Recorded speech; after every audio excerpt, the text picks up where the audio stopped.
Namasté. Bienvenue à toi. J'espère que tu sauras tirer profit des quelques minutes qu'on va passer ensemble. Aujourd'hui, je vais répondre à une question qui me plaît particulièrement, qui m'a été envoyée par un auditeur, évidemment. Il demande ainsi, quel genre de personnalités sont-ils attirés par la spiritualité? Très bonne question. Tout d'abord, on vient à la spiritualité pour deux raisons principales. Il peut y en avoir d'autres, évidemment, mais il y en a deux qui sortent du lot. La première, c'est la souffrance. Quand on est fatigué, tanné, écœuré de souffrir, on en vient à Dieu. On vient à Dieu pour chercher de l'aide, du support de sa part.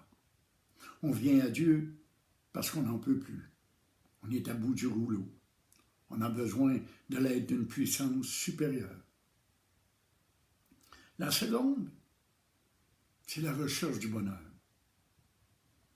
À force de chercher le bonheur dans le savoir, dans l'avoir, dans le pouvoir, dans les biens matériels, dans l'amour, dans la sexualité, dans la consommation, on se rend compte à un moment donné que rien de tout cela nous apporte la satisfaction qu'on cherche réellement. Rien de tout ça nous apporte le bonheur. Alors, certains individus, hommes ou femmes, se tournent vers Dieu. Parce que Dieu nous promet l'ananda. Dieu nous promet le bonheur. Dieu nous promet une joie ineffable, une joie qu'on ne peut trouver nulle part ailleurs. C'est probablement ça qu'on cherche. Une forme d'ivresse spirituelle tellement élevée qu'elle comble tous nos besoins, toutes nos attentes, tous nos désirs. En fait, on cherche ce dont on a manqué dans la spiritualité. Si tu as manqué d'amour, tu concevras Dieu comme un être supérieur aimant. Tu lui voueras dévotion. Ta voix sera la voix de l'amour, la voix de bhakti qu'on appelle. Si tu as manqué de sécurité, tu chercheras la protection de Dieu.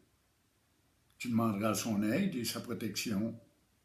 Tu lui demanderas de protéger les tiens et tes biens et ta personne.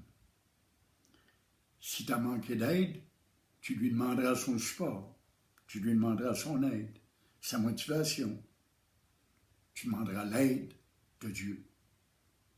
Si tu es devenu faible et inadéquat face à la vie, face à tes responsabilités, tu chercheras une puissance supérieure à la tienne.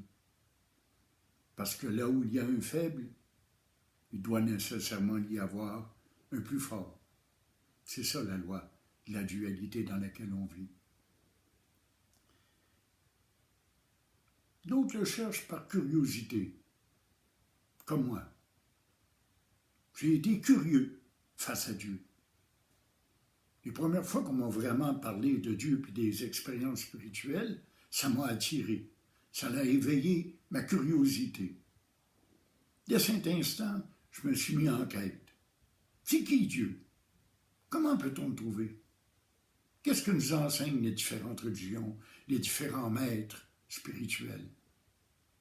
Car vous savez, il y a des gens qui sont inspirés. Il y a des gens qui reçoivent des révélations divines. Il y a des gens qui savent.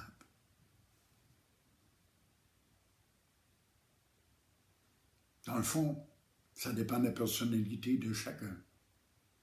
Tout dépendant comment on est construit, comment on est bâti, quelle expérience on a connue dans notre vie, quelles blessures on a, quelles cicatrices on porte, on se conçoit un Dieu selon nos besoins. Puis c'est correct. On peut le concevoir, Dieu. On doit passer par les conceptions parce qu'on ne peut pas voir Dieu en plein visage. En fait, quand on se regarde dans le miroir, on voit notre corps, on ne voit pas Dieu. Mais Dieu est à l'intérieur, c'est la conscience.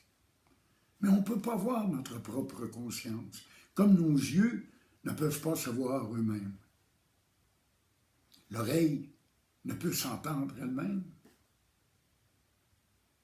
La conscience ne peut être consciente d'elle-même. Elle peut juste être consciente de ce qu'elle perçoit, de ce qu'il y a autour. Dieu est cette conscience. Puis il prend toutes les formes. La forme d'aide, la forme d'amour, la forme de support, la forme de protection. Peu importe, on arrive à Dieu comme on peut. Pas comme on veut. Il y en a aussi qui cherchent Dieu pour lui-même. Il y a des êtres suffisamment évolués qui cherchent Dieu parce qu'ils savent, tout au fond d'eux-mêmes, que c'est Dieu qu'il faut chercher dans cette vie, qu'il n'y a rien d'autre qui compte.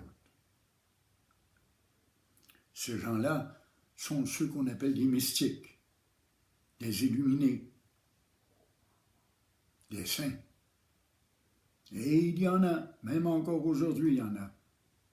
On en entend moins parler parce que notre univers, notre monde actuellement, en a moins de besoin. Non pas parce que la spiritualité est disparue des vies de chacun. Interrogez les gens. Les religions sont moins populaires, dans certaines contrées du moins, mais pas la spiritualité. Les gens continuent à chercher Dieu, et même plus qu'avant. Parce que grâce à tous les médias d'information, aujourd'hui, on a accès à toutes sortes de livres, à toutes sortes de documentaires. On a accès à l'information comme jamais auparavant. Des livres qui, auparavant, étaient cachés ou n'étaient pas traduits dans des langues qu'on connaît, comme le français ou l'anglais ou l'espagnol, sont aujourd'hui traduits. On peut y avoir accès. On peut apprendre, on peut connaître la connaissance qu'ils renferment. C'est ça qui est fascinant dans notre époque. Peu importe la raison, peu importe ce qui vous motive à chercher Dieu, l'éveil est possible. L'éveil est toujours possible. Il y a une voie pour chacun. Puis personnellement, je respecte la voie de chacun. Peu importe tes croyances puis ta religion, ou l'absence de croyances et de religion. La voie directe faite par l'Advaita Vedanta est disponible. Je dis souvent, si on ne trouve pas la clé du paradis, ben on va passer par la fenêtre. On va passer par la porte de derrière. On va déjouer Dieu, puis on va rentrer chez eux pendant qu'il ne s'y attend pas. On va y entrer au paradis. On va le connaître, l'ananda, le bonheur tant promis, la paix, la véritable paix de l'esprit et du cœur. L'éveil est possible.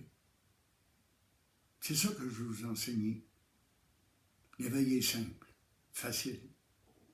Mais c'est la préparation qui est longue.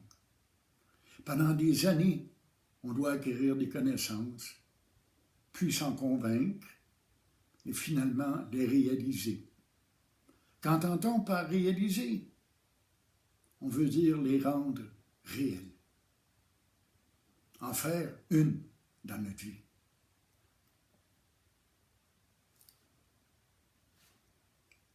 J'adore quand on m'envoie des questions. Vous pouvez le faire via Internet, via Facebook et Messenger, à Boguru, B-O-G-O-U-R-O-U. Vous savez également que les toiles derrière moi sont de moi et qu'elles sont disponibles sur un site Facebook qui s'appelle Artiste peintre, toile à vendre, Mario Martel. Je vous salue et je vous souhaite de connaître l'éveil.